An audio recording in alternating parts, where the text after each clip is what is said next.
Hello students, कैसे हैं आप सभी। उम्मीद करते हैं कि आप लोगों की पढ़ाई बहुत अच्छी चल रही होगी और आप लोगों ने पिछले लेक्चर्स में जो जितने क्वेश्चंस मैंने आपको दिए थे आप लोगों ने उसे कर लिए होंगे और आप लोगों को समझ में आ रहा होगा। तो जिस बच्चे ने भी पहले पुराने पार्ट नहीं देखे हैं तो पहले आप पिछले पार्ट क्लियर करिए, उसके बाद ये पार्ट 7 देखिएगा।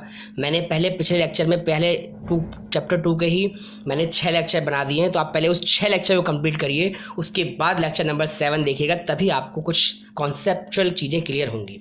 आइए देखिए, बताता हूँ मैं बता रहा हूँ आपको कि बच्चों इस बार आपको कह रहा है फैक्टराइज। हम कोशिश करेंगे कि 2.5 के 5-7 क्वेश्चन कर लें आज। आपकी बुक के क्वेश्चन उठाऊंगा मैं। कहता है factorise the following using appropriate identities. आपको आइडेंटिटीज लगानी है और इसे सॉल्व करना है। तो मेरी बात ध्यान देंगे। आइडेंटिटीज या तो बच्चों आपके पास ऐसे बनेगी a² plus 2ab plus b²। तो आप जानते हैं कि ये क्या होता है, a प्लस b का होल स्क्वायर होता है। एक मेथड तो ये है इसे करने का। आइडेंटिटीज लग रही है मतलब फॉर्मूला लगेगा। बिना आइडेंटिटीज वाला प्रोसेस तो मैंने आपको पिछले लेक्चर में बताया था कि मल्टीप्लाई करते हैं ए और सी को, फिर बीच वाला टर्म स्प्लिट करते हैं। तो अभी देखिएगा ध्यान से कि आपको क्या करना है बच्चों। अगर मुझे ए पता चल जाए कैसे भी करके और बी पता चल जाए तो क्वेश्चन सॉल्व हो जाएगा। तो आप मुझे ये बताइए कि ये 9 किसका स्क्वायर है। तो आपने कहा 3 का स्क्वायर है तो ये a² हो गया। y तो भैया y ही रहेगा ना। आपको b भी मिल गया। जब आपको a और b मिल गया तो इसके लिए परेशान नहीं होना है। आपको 2 लिखना है, a की वैल्यू 3x लिखनी है, b की वैल्यू y लिखनी है। देखिए ये अपने आप बन गया। तो दैट मीन्स ये a प्लस b का होल स्क्वायर है। तो यही आपके पास क्या हो गया, आंसर हो गया। आप इसी को 2 बार इस तरह से लिख सकते हैं। क्लियर है इस चीज को बच्चों, समझ में आया।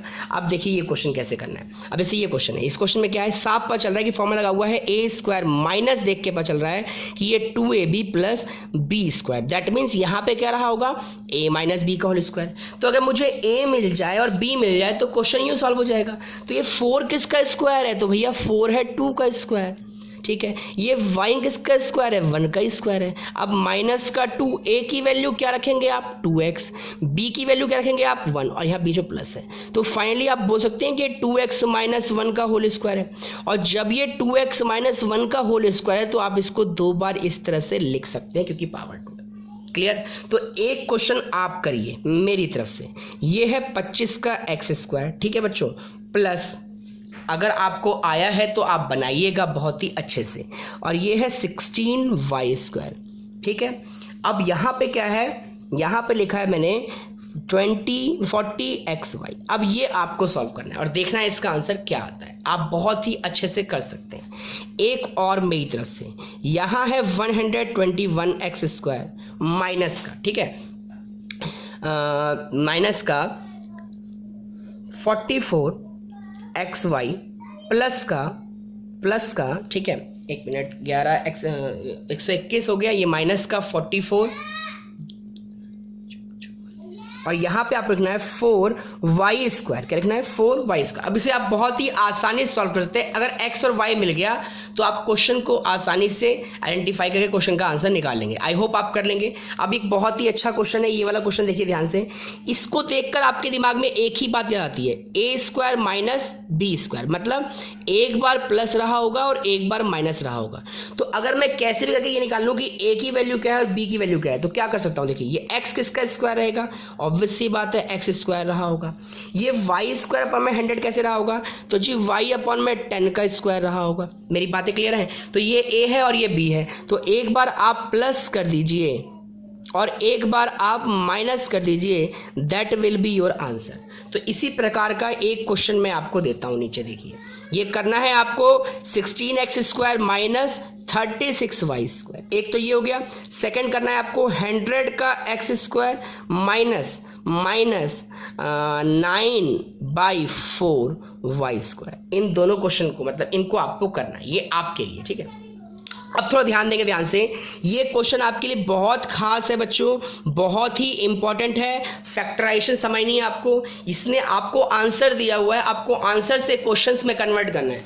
अब मेरी बात देखेंगे ध्यान से तो आप ये बात समझ पा रहे हैं कि इसका मतलब है a² plus b² plus c² plus 2ab plus 2bc plus 2ac। देखिए हम कॉन्सेप्ट हमेशा प्लस वाला ही लगा रहे हैं, वो ऑटोमेटिक कन्वर्ट हो जाता है प्लस माइनस के अंदर। वो तो चीज़ें देख लेंगे हम, तो उसके बाद हिसाब से हम कन्वर्ट कर लेंगे।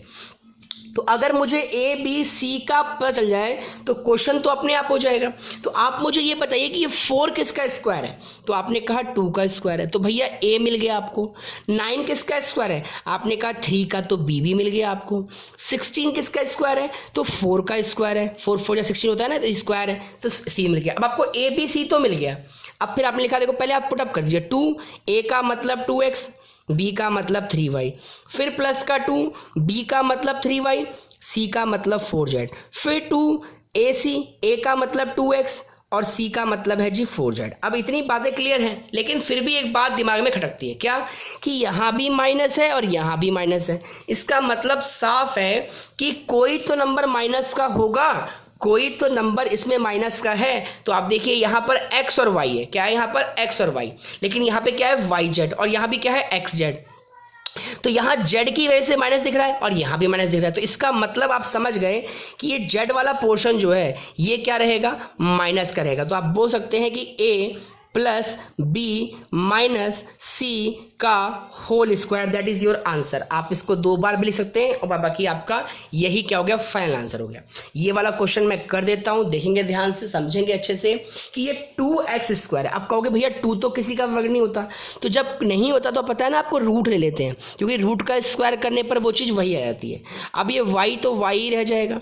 अब बहुत बच्चों को ये प्रॉब्लम होती है कि ये 8 किसका स्क्वायर है, तो आप एलसीएम निकालिए, 2 4 ज़ा 8, 2 2 ज़ा 4, 2 1 ज़ा 2। देखिए इसका पेयर बन गया लेकिन इसका नहीं बना, तो जिसका बन गया वो रूट के बाहर, जिसका नहीं बना वो रूट के अंदर, और z का स्क्वायर।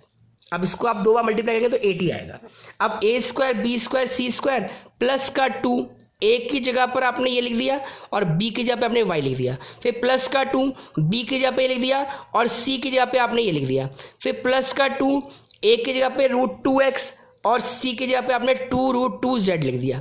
सारी बातें बहुत अच्छी क्लियर है, लेकिन इसमें कोई तो माइनस का है। तो कैसे समझ में आएगा कौन सा माइनस का है, देखिए ये सारे तो प्लस ही रहेंगे, हमेशा स्क्वायर है। यहाँ एक्स वाई है, यहाँ वाई जेड है और यहाँ एक्स जेड है। अब जाहिर सी बात है ये तो प्लस में है तो यहाँ तो छोड़ दो, लेकिन यहाँ पे देखो एक्स है, जेड तो नहीं है यहाँ पर, और यहाँ पे क्या है एक्स है, यहाँ वाई नहीं है। तो इसका मतलब एक्स दोनों में कौन आ रहा है और यहाँ भी माइनस आ रहा है, तो इसका मतलब ये एक्स वाला पोर्शन क्या रहा होगा, माइनस का रहा होगा। तो जहाँ जहाँ एक्स है उसको आप माइनस में कन्वर्ट कर देंगे, तो माइनस का √2x प्लस का y प्लस का 2√2z का भी whole square, that is your answer. तो आप इसी आंसर को इस तरह से डिफाइन करके आंसर बता देंगे। कोई दिक्कत, कोई प्रॉब्लम, कोई परेशानी? नहीं परेशानी, कर सकते हैं आसानी से। हाँ जी, अब नेक्स्ट क्वेश्चन देखेंगे ध्यान से। नेक्स्ट क्वेश्चन करने से पहले कुछ बातें और समझनी है आपको, कुछ नए फॉर्मूले आपको लिखने हैं बच्चों, वेरी वेरी इंपॉर्टेंट है। आप याद रखेंगे कि a प्लस की पावर क्यू, यानी 3 बोलते हैं इसको, a प्लस बी की होल क्यू बोलते हैं इसको। तो इसका फॉर्मूला होता है a की cube plus 3a square b plus 3ab square plus b की पावर q। इसी को ही ना कहीं कहीं क्या ऐसे भी लिखा जाता है, a की q प्लस b की q, 3ab को बाहर और अंदर a प्लस b। आपको ज़्यादा जो जैसा बेटर लगेगा आप हिसाब से कर सकते हैं, आप ये भी लगा सकते हैं, आप ये भी लगा सकते हैं। अगला देखिए, अगर यहीं पे बच्चों माइनस होगा a माइनस बी की होल क्यू, तो फॉर्मूला हो जाएगा a की cube minus 3a square b plus 3ab square minus b की पावर क्यू। फॉर्मूलेज आपको सारे याद होने चाहिए, या फिर आप इसको बोल सकते हैं a की क्यू माइनस b की क्यू माइनस 3ab बाहर और अंदर a माइनस बी। यही है आपका आसानी से करने का एक तरीका। अब मैं आपको एक क्वेश्चन करके दिखाता हूँ, उसके बाद सारे क्वेश्चंस आप खुद करेंगे, लेकिन पहले मैं आपको क्यूब का मतलब समझा दूँ। इस क्यूब का मतलब क्या होता है, तो क्यूब का मतलब ये होता है कि आप इसको 3 बार लिखेंगे, मतलब 2 2 ज़ा 4, 4 2 ज़ा 8। एक्स कितनी बार आया, 3 बार, तो पावर कितनी जाएगी, 3। यही आपको इस तरह से समझ में आ गया होगा। अब मैं आपको करके दिखाता हूँ एक क्वेश्चन। सपोज मैंने एक क्वेश्चन उठाया और एक क्वेश्चन को उठाया, मैंने लिख दिया यहाँ पे क्वेश्चन में 5x प्लस 3y की पावर 3। तो आप जान रहे हैं कि ये आपके पास a है और ये आपके पास b है। तो फॉर्मूले कॉन्सेप्ट के हिसाब से a की cube plus 3a square b plus 3ab square plus b की पावर क्यू। मैं आपको बिल्कुल एकदम स्टेपली बताऊंगा एक एक चीज़ें, देखिए ध्यान से। a की वैल्यू 5x, आपने 5x रख दी और उसकी पावर करी 3 प्लस 3 का 3, ए का मतलब 5x और उसका स्क्वायर, और बी का मतलब 3y, ठीक है, प्लस 3 का 3, फिर ए का मतलब 5x और बी का मतलब 3y स्क्वायर। अब बच्चे ना इसको खोलने में बहुत गलतियां करते हैं, ये ऐसे डायरेक्ट मल्टीप्लाई करते हैं। आपको ऐसा नहीं करना, हमेशा याद रखना, कभी भी जब आपस में मल्टीप्लाई होते हैं ब्रैकेट, तो स्क्वायर वाले या क्यूब वाले ब्रैकेट को पहले खोला जाता है, उसके बाद मल्टीप्लाई किया जाता है। तो इसको जब आप 3 बार लिखेंगे तो 15 नहीं होगा, 125 होगा। क्लियर है? ये 3 को आप अभी ऐसे छोड़िए, अब आप पहले इसे खोल लीजिए, तो ये होगा 25x स्क्वायर। देखिएगा ध्यान से, ऐसे करने से कभी गलती नहीं होगी, स्टेप बढ़ेगा एक बस। प्लस देखिए 3 मल्टीप्लाई 5x मल्टीप्लाई, इसे खोल देंगे 9x स्क्वायर वाई स्क्वायर। बच्चे क्या करते हैं, अंदर ही मल्टीप्लाई कर देते हैं, ऐसा नहीं करना है। इसको 3 बार लिखेंगे 27। यहां तक की बातें क्लियर है? अब इसका आंसर क्या आएगा, देखिए ध्यान से। तो इसका आंसर, फाइनली आंसर अब आप लास्ट में लिख देंगे कि जब ये इससे मल्टीप्लाई होगा, देखिए ध्यान से, 25 या 75, 75 या कितना होगा, आप कहेंगे 225। तो 225x स्क्वायर वाई आप मल्टीप्लाई कर लीजिएगा, ठीक है। आगे देखिए ध्यान से, प्लस अब आगे देखेंगे 5 या 15, 15 में 135 x और y का स्क्वायर और प्लस 27 y की पावर 3। यही तो आंसर है। आप इस तरह से कर सकते हैं, चाहे माइनस हो तो माइनस लगा दीजिएगा। सेम क्वेश्चन ये भी इसी तरह से करने हैं। अब जैसे यहाँ पे 99 लिखा हुआ है, तो 99 की पावर 3 है, तो आप इसे कैसे तोड़ सकते हो, बहुत ही अच्छे से आप बोल सकते हो इसको 100 माइनस 1 की पावर 3। अब आपको आता है a माइनस बी की होल क्यू लगा देंगे, और क्या बोलेंगे, a की क्यू फॉर्म में लिखेंगे आप minus 3 a square b plus 3 a b square और माइनस बी की पावर 3। क्लियर है इतनी बातें?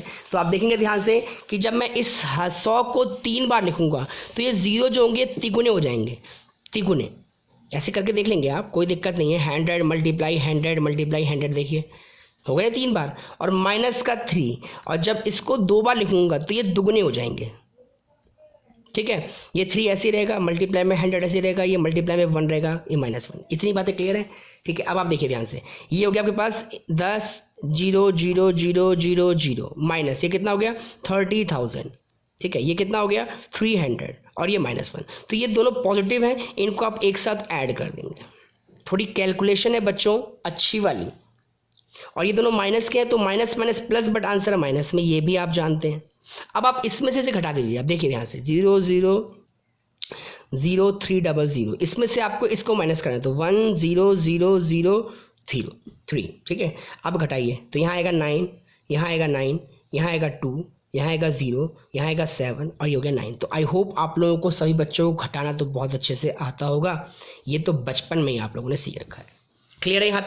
यहाँ तक की बातें आपको समझ में आ गई। अब देखिए एक छोटा सा कॉन्सेप्ट और, अब आपको ना आंसर दे देगा, और आंसर से क्या बनाना होगा, क्वेश्चन बनाना होगा। तो प्लीज़ थोड़ा सा समझना ध्यान से अच्छे से। अगर आपको ए और बी मिलता है तो क्वेश्चन अपने आप हो जाता है। देखिए ये है आपके पास 5 क्वेश्चन जो आपको करने हैं। मैं आपको एक क्वेश्चन समझाऊंगा और सारे क्वेश्चंस कर लेंगे आप, जिसमें आपके पास ये वाला क्वेश्चन आपके लिए बहुत इंपॉर्टेंट है, बट फिर आप इसे खुद ही करने का कोशिश करने, नहीं आएगा तो बताऊंगा मैं आपको। देखिए ध्यान से क्या होता है। अब इन्होंने क्वेश्चन को ऐसे लिखा है, ए की क्यू प्लस बी की cube plus 3a square b plus 3ab square, क्या होता है फॉर्मूला, a प्लस बी की होल क्यू। कोई फर्क नहीं पड़ता ये बी बाद में लिखे या पहले लिखे, इन्होंने कुछ इस तरह से कर रखा है। तो सपोज मैं एक क्वेश्चन उठाता हूँ, और मैंने ये वाला क्वेश्चन उठा लिया। सपोज मैंने लिखा यहाँ पे 64 a की पावर 3 माइनस 27 b की power 3 minus 144 a square b और प्लस का 108 ए बी स्क्वायर। तो ये माइनस देख के समझ में आ गया, क्योंकि माइनस का फॉर्मूला लगा होगा, इसका मतलब फॉर्मूले में माइनस रहा होगा। तो जब फॉर्मूले में माइनस रहा होगा तो यहाँ माइनस रहा होगा, यहाँ माइनस रहा होगा, और ये माइनस रहा होगा। ये तो पॉजिटिव रहता है, ठीक है। क्लियर है इतनी बातें? आप देखिए ध्यान से, ये किसकी क्यूब है, तो आपको अगर a मिल जाए तो क्वेश्चन हो जाएगा, ये a हो गया। अब ये 27 किसी क्यूब है, ये आपकी 3 की क्यूब है। कभी भी अगर आपको नहीं आता है तो आप पहले एलसीएम निकालना, पता चल जाएगा, 3 का पेयर बन जाएगा। अब a और b मिल गया तो आपको इसके लिए परेशान नहीं होना, बस पुट अप कर देना है। माइनस का 3, a की जगह पर 4a, b की जगह पे 3b, बस अब कुछ सॉल्व नहीं करना, बस रख देना है। a की जगह पे 4a, b की जगह पे 3b। देखिए कुछ नहीं किया, सिर्फ a और b मिल गया तो क्वेश्चन हो गया। तो आप बोल सकते हैं कि 4a माइनस 3b का होल क्यूब। अब आप इसको 3 बार लिख दीजिए, यही आपका आंसर है। आई होप आपको बहुत अच्छे से क्लियर हो गया होगा। आप बहुत आसानी से इन क्वेश्चनों को कर सकते हैं। कोई प्रॉब्लम होगी तो आप मुझे बताएंगे, मैं नेक्स्ट लेक्चर में उसे कंप्लीट करा दूंगा। मेरी बात ध्यान देंगे, ये क्वेश्चन आपके लिए बहुत इंपॉर्टेंट है, कई बार एग्जाम में आया हुआ है, इसको आप बहुत अच्छे से करेंगे। ए मिल जाएगा आपको, बी अपॉन में आएगा कोई दिक्कत नहीं है, फ्रैक्शन में आएगा कोई दिक्कत नहीं है, आप उसको लेके चलेंगे। कोई भी क्वेश्चन क्वारी आती है आप बताएंगे मुझे कमेंट सेक्शन में कि हाँ भाई इस क्वेश्चन का ये वाला क्वेश्चन आपको नहीं आ रहा, मैं नेक्स्ट लेक्चर में से कंप्लीट कराऊंगा। अब इसके बाद इतनी बातें तो आपको कंप्लीट हो गई, इतना क्वेश्चंस आपको घर से करके रखना है अच्छे से, यानी कि आपकी किताब के एनसीईआरटी के 8 क्वेश्चन कंप्लीट हो गए। कल हम बहुत ही इंपॉर्टेंट क्वेश्चन डिस्कस करेंगे जो 101% एग्जाम के प्रोस्पेक्टिव से होता है। 2.5 एक्सरसाइज आपके लिए बहुत इंपॉर्टेंट है, आपको सारे क्वेश्चंस बहुत अच्छे से करने हैं। उसके बाद हम कुछ एक्स्ट्रा क्वेश्चंस बाहर से भी करेंगे जो एनसीईआरटी के अपार्ट होंगे, इसके अलावा होंगे, तो वो भी क्वेश्चंस हम करेंगे, लेकिन पहले हम सिलेबस को कंटिन्यू करते हुए इस चैप्टर को कंप्लीट कर देंगे उसके बाद, ठीक है। तो आप प्लीज बने रहिए मेरे साथ, आप वीडियोस को देखिए, समझिए, कोई चीज़ समझ में नहीं आती है आप 2 बार देखो 3 बार देखो समझ में आएगा। फिर भी कोई क्वेरीज होती है तो आप मुझे कमेंट सेक्शन में लिखिए, आप पर्सनली मुझे व्हाट्सअप करके आप मुझे बोल सकते हैं, तो मैं नेक्स्ट लेक्चर में उस प्रॉब्लम को शॉर्ट आउट करने की पूरी कोशिश करूंगा। अगर आपको कोई क्वेरीज है, कोई दिक्कत होती है तो आप प्लीज़ क्वेश्चंस को बनाइए अच्छे से, और उम्मीद करता हूँ कि आप लोगों की पढ़ाई बहुत अच्छी चलेगी और आप लोग अच्छे से मन लगाकर पढ़ रहे होंगे बच्चों, क्योंकि पढ़ाई बहुत ज़रूरी है। आपकी पढ़ाई का कोई लॉस नहीं होना चाहिए बिल्कुल भी, आपको अच्छे से मन लगाकर पढ़ना है, ठीक है ना। सारे क्वेश्चंस करने हैं आपको, अच्छे से करने हैं। कोई भी समस्याएं आती हैं आप मुझे बताइए कि ये समस्या है, ये प्रॉब्लम्स है, हमें ये नहीं आ रहा, ये सारी चीज़ें, ठीक है। तो आज के लिए इतना ही बच्चों, थैंक्स फॉर वॉचिंग, बने रहिए मेरे साथ। मैं Vikas Mishra, let's study in the classes, bye.